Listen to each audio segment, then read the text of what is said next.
এ খাদিজা, সারাদিন দিনের দাওয়াত দিছি, পেটে কিছুই নাই, ঘরে কোনো খাবার আছে কিনা?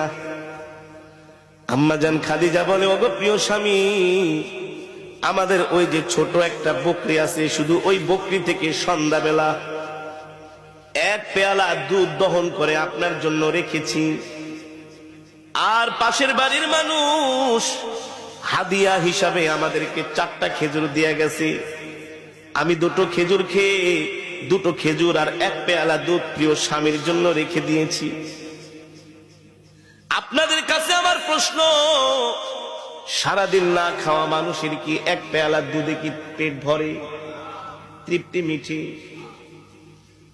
আম্মা জান আয়েশা রাদিয়াল্লাহু তাআলা আনহা আল্লাহর নবীর সামনে দুধের পেয়ালা হাজির করলেন।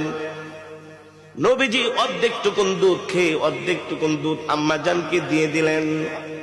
নবীজি একটা খেজুর খাইলেন, আর একটা খেজুর আম্মা জানকে দিয়ে দিলেন।